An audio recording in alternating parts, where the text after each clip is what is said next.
حبیب یمنی کی طرف دیکھا، کہا کروں ٹکڑے؟ کہا جی۔ اتنا کہا میرے حضور نے انگشت نبوت اٹھائی اور یوں اشارہ کیا تو ایک ٹکڑا پورب میں تھا، دوسرا پچھم میں چلا گیا ہے، چاند دو ٹکڑے ہو گیا۔ جب چاند دو ٹکڑے ہوا آپ فرماتے ہیں اب بتا کیا رائے ہے، انہیں جوڑنا ہے یا قیامت تک کے لیے ایسے ہی چھوڑنا ہے؟ اللہ اکبر۔ حبیب یمنی نے کہا تھا اب جوڑ بھی دیجئے، یوں میرے نبی نے اشارہ کیا، چاند جڑ گیا۔ اب اس کے بعد حبیب یمنی کہتے حضور میں تو مان گیا ہوں آپ اللہ کے نبی ہیں، لیکن اب اس کی تسلی کے لیے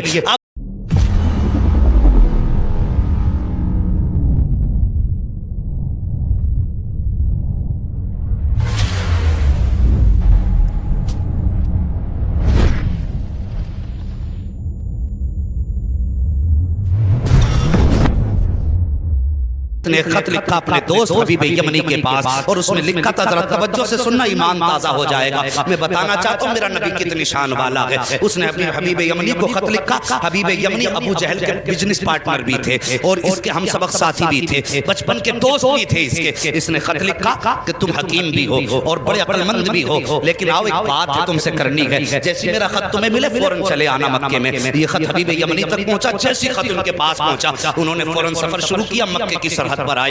مکے میں داخل نہیں ہوئے ہیں کہ ابو جہل پہلے ہی باہر کھڑا ہو گیا تھا اور ہاتھ میں روئی لے کے کھڑا تھا۔ حبیب یمنی کو آتے دیکھا، اتارا نیچے کا، نیچے اتر، نیچے اترے حبیب یمنی کا اب کیا کہنا ہے؟ کہا پہلے یہ روئی لو اپنے کانوں میں لگا لو۔ کہا کس لیے؟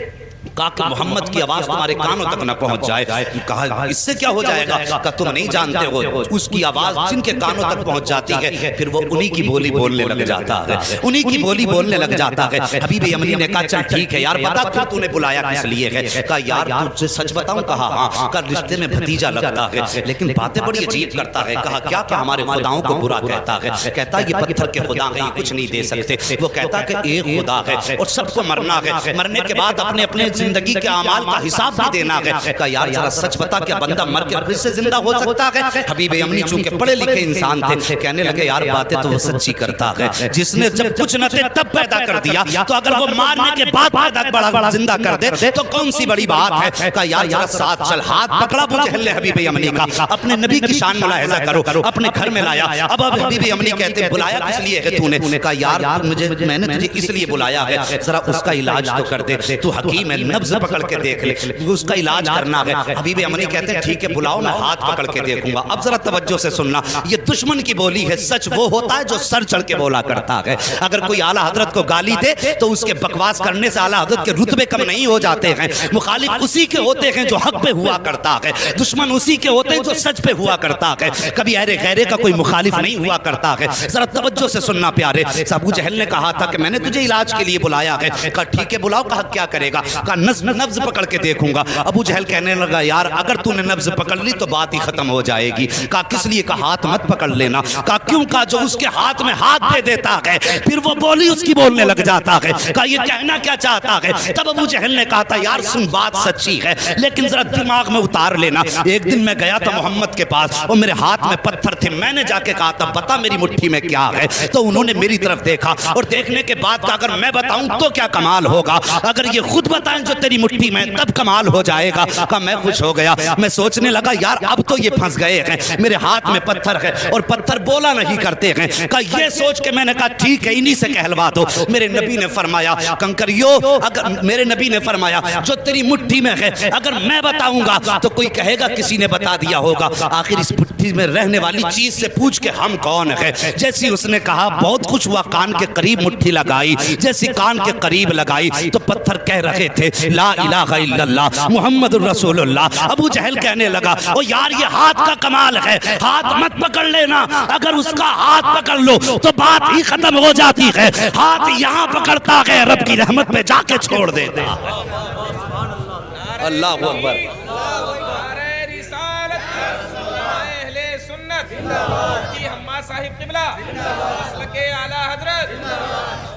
ہاں صاحب کہا کہ ہاتھ مت پکڑ لینا۔ کہا ٹھیک ہے پھر؟ کہا پھر اگر ہاتھ نہیں پکڑنا تو کم سے کم اس کی آنکھوں میں جھانک کے دیکھوں گا، آنکھوں کے ذریعے بھی بیماری کا پتہ چلتا ہے۔ یہ ڈاکٹر لوگ بیٹھے ہوئے ان سے پوچھئے آنکھوں کے ذریعے بیماری کا پتہ چلتا ہے، اور یہ علماء اکرام ہے بڑے بڑے علماء، ان سے پوچھئے کہ جادو اور آسیب کا پتہ بھی آنکھ سے چل جاتا ہے۔ تو کہنے لگے ٹھیک ہے پھر آنکھ میں جھانک کے دیکھوں گا۔ کہا اس کی آنکھوں میں آنکھیں مت ڈال دینا، کہا کس لیے؟ کہا اگر آنکھ سے آنکھ ٹکرا گئی تو کام ہی ختم ہو جاتا. یہ دشمن کہہ رہا کہ آنکھ میں آنکھ مت ڈال دینا. کہا پھر؟ کہا اگر آنکھ سے آنکھ ٹکرا گئی تو قصہ ہی ختم. کہا کیا ہو جاتا؟ کہا ایک بار بلال کی نظر پڑ گئی تھی محمد کے چہرے پہ. پورے مکے نے مارا، یہاں تک کہ جسم سے خون بہا، کھال جلائی، چربی پگھل کے جلی. میں نے کئی بار مار کے کہا تھا محمد کا دامن چھوڑ دے. کہنے لگا اس کی آنکھوں کا کمال یہ ہے کہ جب سے اس کی نظر محمد کی نظروں سے جا کے ٹکرائی ہے، دنیا کا ظلم ایک پلے میں، بلال کی ہمت ایک پلے میں، وہ دنیا چھوڑنے تیار ہے، محمد کو چھوڑنے تیار ہی نہیں ہوگا. بس آنکھیں بھی مت دیکھ لینا. تو کہا یار پھر بلایا کس لیے ہے؟ ہاتھ بھی نہیں پکڑنا ہے، آنکھ میں بھی نہیں دیکھنا ہے، بلایا کیوں ہے؟ کہا پھر ایسا کر خوشبو سے پتہ لگائیں گے. کہا تو پھر ٹھیک ہے، تو کام ہی نپٹا دے گا. کہا پھر؟ کہا خوشبو سے سونگ کے بتاؤں گا کیا ہے. کہنے لگا اس کی خوشبو کی سونگنے کی ضرورت کیا ہے؟ پورا مکہ گواہ ہے، جس گلی سے گزر جاتا ہے 8 دن تک گلیاں مہکتی رہتی ہیں. بولو یار ذرا سبحان اللہ. جی اگر تھک کے بھوکے بیٹھیں تو میں قربان بھائی سے کہوں گا انہیں پہلے کھانا بانٹ لیں. اگر تھک کے نہیں بیٹھے تو محبت سے بولیں ذرا یا رسول اللہ. اللہ سلامت رکھے. اللہ آج کی گرمی تیرے محبوب کے ذکر کے لیے برداشت کی ہے. مالک قیامت میں محبوب کی زلفوں کا سایہ عطا فرما دینا. بس توجہ کرے، اگر تیرے میرے یار کی باتیں ہوں، اپنے محبوب کے تذکرے ہوں تو محبوب کا دل ٹھنڈا ہوتا ہے. ہم نے رب کے محبوب کا ذکر چھیڑا گئے، یقیناً خدا راضی ہو جائے گا. بس توجہ کریں. کہنے لگا خوشبو سونگنے کی ضرورت کیا ہے؟ جن گلی سے گزر جاتے ہیں 8 دن تک گلیاں مہکا کرتی ہیں. کہا کوئی ثبوت ہے؟ کہا ہاں. کہا کیا؟ کہا گزار کے دیکھ لو اور آنے بھی دو، قدم رکھنے سے پہلے خوشبو گھر میں آ جائے گی. ایک دن میرے نبی نے نا اپنی زوجہ حضرت خدیجۃ الکبریٰ سے کہا تھا خدیجہ 25 سال ہو گئے میرے ساتھ، 25 سال میرے ساتھ ہو گئے تمہیں، لیکن کبھی محمد کو دروازہ بچانے کی ضرورت نہیں پڑی. سارے بولو صلی اللہ علیہ وسلم. کبھی دروازہ بجانے کی ضرورت نہیں پڑی. بتاؤ میرے آنے سے پہلے ہی جیسے قدم دروازے پہ آتا ہے تم دروازہ کھول دیتی ہو. کیسے پتہ لگاتی ہو؟ تو کہتی حضور آپ اپنے دروازے سے پہلے والے چوراہے پہ ہوتے ہیں کہ آپ وہاں ہوتے ہیں، خوشبو آپ سے پہلے گھر کے اندر آ جایا کرتی ہے. امام احمد بن حنبل کے پاس ایک بزرگ آیا کہ کہنے لگے حضرت مجھے بیٹی کو رخصت کرنا ہے. بیٹی کو رخصت کرنا ہے. کہا پھر؟ کہا میری بیٹی پیدا ہوئی، مجھے بڑی خوشی ہوئی، میں نے منت مانگ لی تھی کہ اپنی بیٹی کو دنیا کی ساری چیز جہیز میں دینی ہے. حضور میں اس وقت امیر تھا لیکن اب بڑا غریب ہو گیا ہوں، میری یہ نظر پوری کیسے ہوگی؟ آپ نے فرمایا جا قرآن بیٹی کو جہیز میں دے دے، دنیا کی ساری دولت چلی جائے گی. حضور کی بارگاہ میں بزرگ آئے، عمر رسیدہ تھے. کہنے لگے حضور میں بیٹی کو رخصت کرنا چاہتا ہوں، حضور کوئی تحفہ آپ کی طرف سے ہو جائے. میرے نبی نے فرمایا جاؤ بیری کی لکڑی توڑ کے لاؤ. وہ ایک لکڑی توڑ کے لائے. حضور نے نا یوں، توجہ ہے اشکر بھائی، حضور نے یوں اپنے بازو سے رگڑی اور اس پہ سرکار کا پسینہ لگا اور فرمایا جاؤ یہ عطر اپنی بیٹی کے لگا دینا.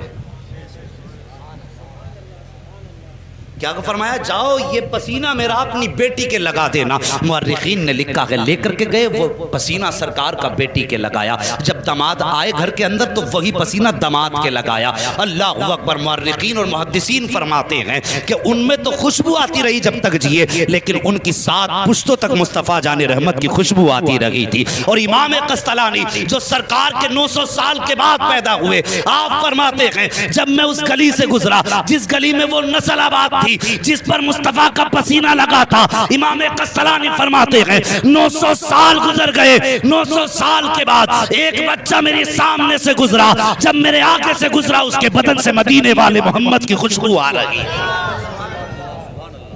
کہنے لگا سونگ مت لینا ورنہ 7 پشتوں تک مہکتا رہے گا. کہا جی پھر تو ہو گیا کام. حبیب یمنی نے اٹھایا اپنا سامان اور چل دیے. بھائی کدھر جا رہے ہو؟ کہا علاج کا تو طریقہ ہی نہیں بچا. ہاتھ میں نہیں دیکھ سکتا، آنکھ میں نہیں جھانک سکتا، خوشبو میں نہیں سونگ سکتا، تو بتا پھر علاج کیسے کروں گا؟ بھائی راضی ہو جا، غصہ نہ ہو، ٹھنڈے دماغ سے ذرا کام لے، بیٹھنا ہم انتظام کر لیں گے. کہا پھر؟ کہا ملاقات کر لے. کہا ٹھیک ہے ملاقات کر لیتے.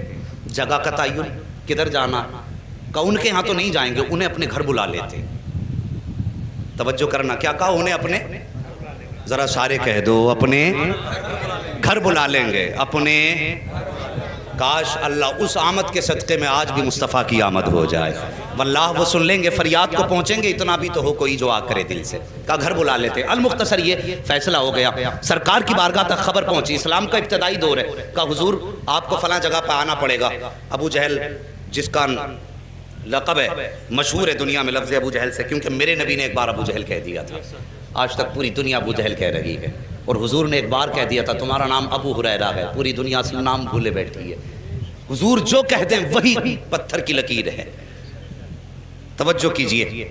کہا ٹھیک ہے, لیکن جب یہ خبر ہوئی کہ حضور ابو جہل کے گھر جا رہے ہیں, اصل نام ابو جہل کا عمرو بن ہشام ہے, کہ عمرو بن ہشام کے گھر حضور جا رہے ہیں. باتیں ہونے لگی کہ دشمن کے گھر جا رہے ہیں. حضور کا دل تھوڑا رنجیدہ ہوا, یا اللہ مکے میں ایسی باتیں ہو رہی ہیں. فوراً رب کی جانب سے پیغام آیا, محبوب اداس کیوں ہوتا ہے, گھر اس کا ہے چرچا تو تیرا ہی کرا رہے ہیں. خرچ اس کا ہے چرچا تو تیرا ہی ہے نا, پریشان کیوں ہوتا ہے. اللہ اکبر. اب سرکار کو دعوت دے دی گئی. اب ابو جہل کی پلاننگ دیکھو. کہنے لگا سنو بھائی, میں نے یہ سنا جب وہ آتے ہیں تو تم اس کی عزت کے لیے کھڑے ہو جاتے ہو. آج وہ آئے نا تو کوئی کھڑا مت ہو جانا, اپنی جگہ سے مت اٹھ جانا, تاکہ انہیں لگے کہ ان کی اوقات کیا ہے. اسے معلوم نہ تھا آج پالا کس سے پڑ گیا ہے, یہ جانتا نہیں تھا آج کس سے پنگا لے رہا ہے. کہا اٹھنا مت, تاکہ انہیں اپنی عزت کا پتہ چل جائے. لیکن یہ اپنی پلاننگ کر رہا تھا. ادھر رب نے فرمایا جبریل جی رب جلیل. کہا کیا کر رہے ہو. کہا رب حکم فرما دے. کہا آج ابو جہل کے گھر میں پلاننگ ہو رہی ہے, محبوب آئے تو پھر کسی کو اٹھنا نہیں ہے. کہا جاؤ فرشتوں کی جماعت ساتھ لے کے چلے جاؤ, اور جتنے بیٹے ہیں نا ابو جہل عتبہ شیبہ بڑے بڑے دشمن, سب کے پیچھے جا کے ایک ایک فرشتہ کھڑا کر دو. جیسے محبوب پہنچے اور جو اٹھنا نہ چاہے, جبریل تیری ذمہ داری ہے کان پکڑ کے اس کو سیدھا کھڑا کر دینا. آج بھی لوگ بھوکا کرتے ہیں کہ سلام کھڑے ہو کے کیوں پڑھتے ہو. قیام تعظیمی یہ رب کراتا ہے, اور قیام تعظیمی سے روکنا تمہارے باپ ابو جہل کا کام تھا. انہوں نے کہا کھڑا نہیں ہونا کسی کو بھی. اور رب نے فرمایا دیکھوں آج کون کھڑا نہیں ہوگا. محبوب میرا جسے میں چاہوں گا وہ کھڑا ہوگا.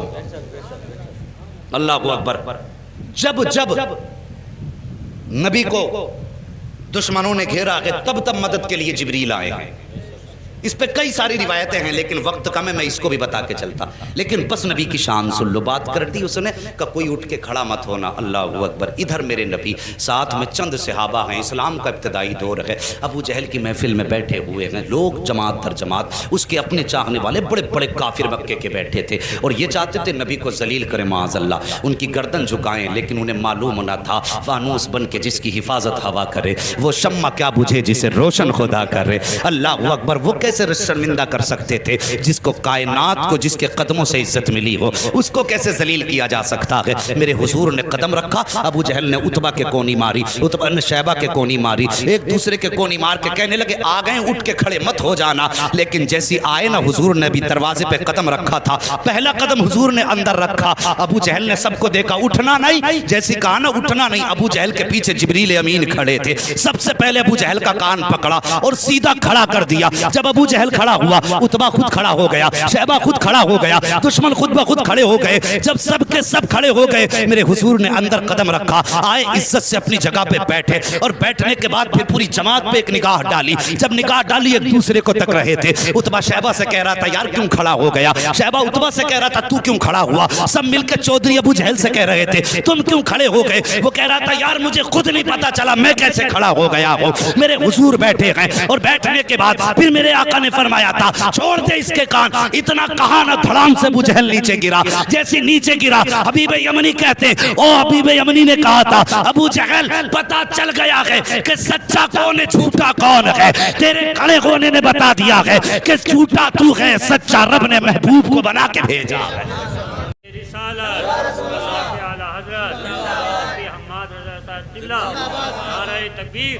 بس توجہ کیجئے پیارے, اللہ سلامت رکھے سب کی نسلوں کو, جتنے بھی مسلک اہل سنت والے ہیں.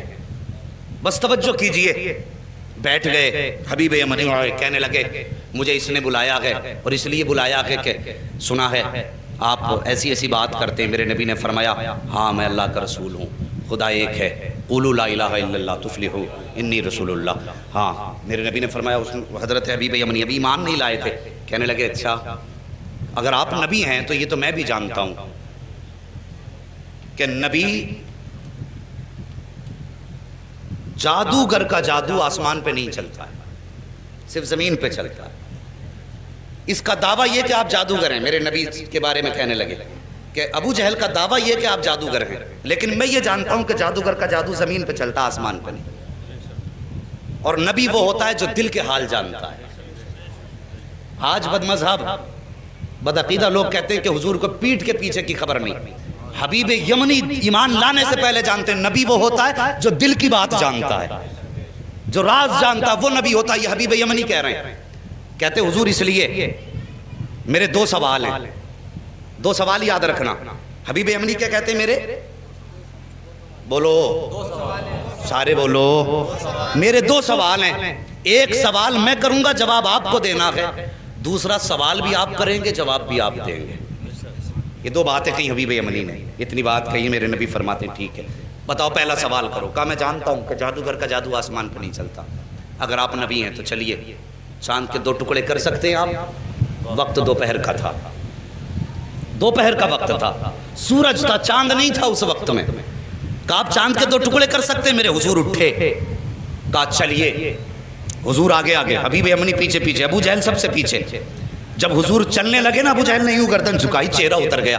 ایک کہنے لگا چچا بات کیا ہے؟ کہا بات پوچھتا کیا ہے، جو یہ کہہ دیتا ہے وہ کر کے دکھا دیتا ہے۔ اگر اس نے کہہ دیا ہے تو اب سمجھ لے ٹکڑے کر کے دکھائے گا چاند کے۔ اللہ اکبر۔ جبل ابو قبیس پہ میرے نبی تشریف فرما ہوئے، دوپہر کا وقت تھا، اشارہ کیا تو سورج چھپ گیا، دوسرا اشارہ کیا چاند آ گیا۔ اس کے بعد آقا نے حبیب یمنی کی طرف دیکھا، کہا کروں ٹکڑے؟ کہا جی۔ اتنا کہا میرے حضور نے انگشت نبوت اٹھائی اور یوں اشارہ کیا تو ایک ٹکڑا پورب میں تھا، دوسرا پچھم میں چلا گیا ہے، چاند دو ٹکڑے ہو گیا۔ جب چاند دو ٹکڑے ہوا، آپ فرماتے ہیں اب بتا کیا رائے ہے، انہیں جوڑنا ہے یا قیامت تک کے لیے ایسے ہی چھوڑنا ہے؟